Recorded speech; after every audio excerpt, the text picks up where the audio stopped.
મિત્રો, આપનું સ્વાગત છે સિટી કવરેજ ન્યૂઝમાં. હું યશ ચુડાસમા. આજે રાજકોટમાં બનેલા અગ્નિકાંડમાં ઘણા બાળકોના મૃત્યુ થયા છે. એ પછી સમગ્ર રાજ્યમાં ગુજરાત સરકારના નિર્ણય પ્રમાણે સમગ્ર રાજ્યમાં અત્યારે ફાયર એનઓસી અને બીયુ સર્ટિફિકેટ માટે મહાનગરપાલિકા હોય કે નગરપાલિકા ઘણા એક્શન મોડ લઈ રહી છે. તો એ જ પ્રમાણે આજે આપણે આવી ગયા છે જૂનાગઢ મ્યુનિસિપલ કોર્પોરેશનમાં ફાયર વિભાગના ઓફિસર શ્રી દીપકભાઈ જાની પાસે. સાહેબને આપણે પૂછશું કે જૂનાગઢમાં જે નોંધનીય અત્યારે કામગીરી થઈ રહી છે ફાયર સેફ્ટી પ્રમાણે, તો એમાં સાહેબનું શું કહેવું છે એ આપણે સાહેબને પૂછીએ. જી સાહેબ, પહેલાં તો સર્વપ્રથમ સિટી કવરેજ ન્યૂઝમાં આપનું સ્વાગત છે સાહેબ. જી નમસ્તે. શું કામ ચાલી રહ્યું છે અત્યારે જૂનાગઢમાં ફાયર એનઓસી બાબતમાં? જૂનાગઢ સિટી અને જૂનાગઢ જુડા એરિયા એટલે કે જૂનાગઢ ફાયર રિજિયન એરિયાની અંદર રાજકોટની દુઃખદ ઘટના પછી જે કોઈ કામગીરી કરવામાં આવી છે તેમાં અંદાજે 390 કરતાં વધુ શેડ્યુલ 3 મુજબની મિલકતોની અમે ચકાસણી કરી છે.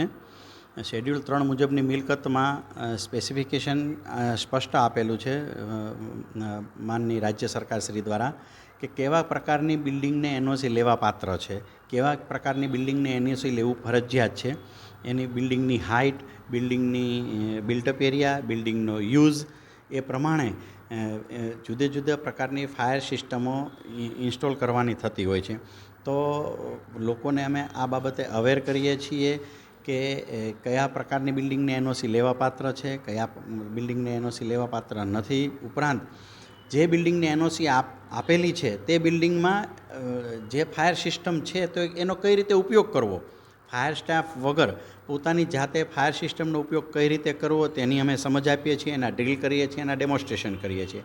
સેકન્ડ સ્ટેજની અંદર જે બિલ્ડિંગની એનઓસી રિન્યુઅલ કરવાની બાકી છે અથવા તો એનઓસીની મુદત પૂર્ણ થઈ ગયેલી છે તો એને કઈ રીતે રિન્યૂ કરવું, પોર્ટલ ઉપર જઈ અને ઓનલાઈન કઈ રીતે કરી શકાય છે એની પણ સમજ આપીએ છીએ. અને જે બિલ્ડિંગમાં એનઓસી છે જ નહીં અને લેવા પાત્ર છે તો એવા લોકોને અમે એનઓસીની પ્રોસેસ કઈ રીતે કરવાની રહે છે, શું શું ઇન્સ્ટોલેશન કરવાનું રહે છે તેનું અમે માર્ગદર્શન આપીએ છીએ. એની નિયમ મુજબની ફાયર સર્વિસ એક્ટ મુજબના જે કોઈ કાયદાની જોગવાઈઓ છે તે મુજબ એને નોટિસો આપીએ છીએ. નોટિસ આપ્યા પછી એનું પાલન ન થાય તો એને સીલ કરવાની કાર્યવાહી કરીએ છીએ.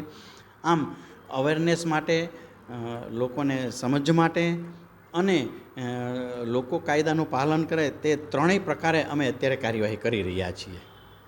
જી સર, અમને જણાવશો કે જૂનાગઢ મહાનગરપાલિકાની હદ સુધીમાં કયા કયા વિસ્તાર આવે છે કે જેમાં તમે સીલ કરી શકો, જે ગેરકાનૂની હોય તો?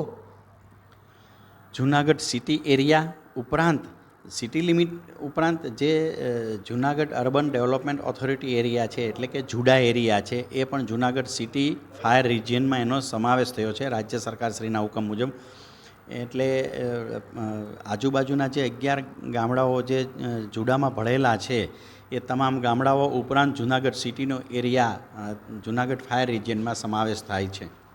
જી સાહેબ, અમને જણાવશો કે આજે જીઆઈડીસી 1 છે 2 છે ત્યાં શું કોઈ એક્શન લેવામાં આવશે સાહેબ? જો એનઓસી આપણે બીયુ સર્ટિફિકેટ તો તમારામાં આવતું જ નથી, પણ જો ફાયર એનઓસી ન હોય સાહેબ તો ત્યાં કોઈ એક્શન લેવામાં આવશે કે નહીં આવે સાહેબ? જી, જીઆઈડીસી એરિયાની અંદરના ઇન્ડસ્ટ્રીયલ પ્લોટ્સ કે ઇન્ડસ્ટ્રીઝ કોઈ પણ પ્રકારની હોય, આ ઉપરાંત જીઆઈડીસી એરિયાની બહારની પણ કોઈ ઇન્ડસ્ટ્રી હોય તો જે ઔદ્યોગિક જે કોઈ એકમો છે અને જેની પાસે ફેક્ટરી એક્ટ મુજબના લાયસન્સ છે, આવી તમામ મિલકતોમાં ફાયર એનઓસી અમારે આપવાનું રહેતું નથી. રાજ્ય સરકારશ્રીએ 2022માં હુકમ કરેલો છે તે મુજબ અમને ફાયર એનઓસી આપવા માટેની કોઈ ઓથોરિટી નથી કે ફાયર એનઓસી લેવડાવવા માટેની અમને કોઈ ઓથોરિટી નથી.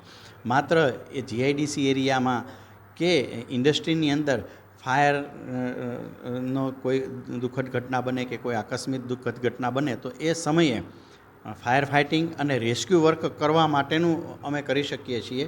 ફાયર એનઓસી અમે આપી શકતા નથી, અમને ઓથોરિટી નથી. તો ખૂબ ખૂબ આભાર સાહેબ અમારી સાથે જોડાવા બદલ. આ હતા જૂનાગઢ મ્યુનિસિપલ કોર્પોરેશનના ચીફ ફાયર ઓફિસર શ્રી દીપકભાઈ જાની સાહેબ. તો આપણે અત્યારે જોયું, એમણે જવાબ પણ આપ્યા કે જૂનાગઢ સિટીમાં અત્યારે ફાયરના કઈ રીતના કામ ચાલી રહ્યા છે એનઓસી બાબતમાં અને આગળ કઈ રીતના કામ ચાલશે, બરાબર, એ પ્રમાણે એને માહિતી આપેલ છે. તો ખૂબ ખૂબ આભાર સાહેબ તમારો અમારી સાથે જોડાવા બદલ.